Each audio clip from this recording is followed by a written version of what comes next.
Good afternoon. It is Tuesday, September 17th, 2024.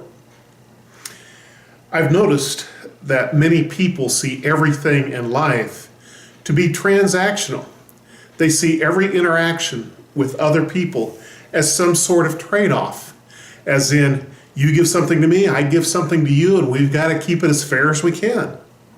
For instance, Christmas cards. I've seen people fret when they receive a Christmas card right before Christmas from someone they didn't send a Christmas card to, as if the wishes for a good Christmas are only effective if they are shared and even.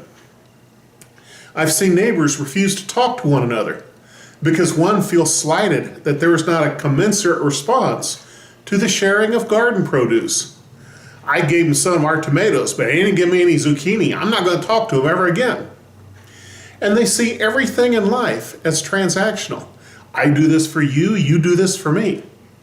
Well, Paul, the Apostle Paul, wants us to understand that salvation is not a transaction between us and God. It is a free gift of God, graciously given to us. In Ephesians chapter 2, verses 9 through 10, and I'm reading from the New Living Translation, second edition. He says, salvation is not a reward for the good things we have done, so none of us can boast about it. For we are God's masterpiece. He has created us anew in Christ Jesus, so we can do the good things He planned for us long ago. Salvation's not a reward.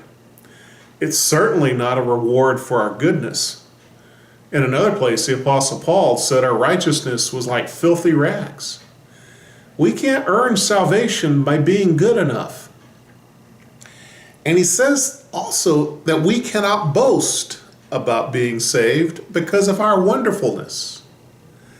You talk to some folks and they think almost like God owes them salvation because they've done the right things all their life. They've made good choices.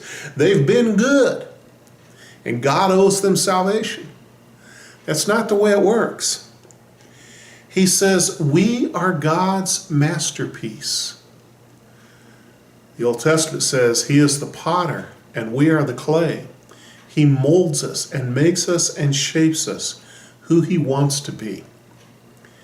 The Apostle Paul says He created us at birth and then He recreated us anew at salvation so that we could do the good things like He planned for us. You see, our good deeds are the result of our salvation, not the cause of it. We can't earn our salvation by how good we are.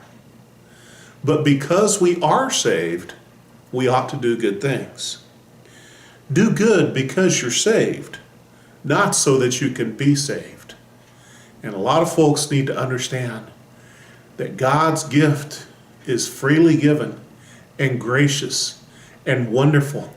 And He works us and molds us and makes us who He wants us to be. And it's beautiful. And in response to God, we do the right things. May you have the right understanding and do the right things for God this week. God bless you.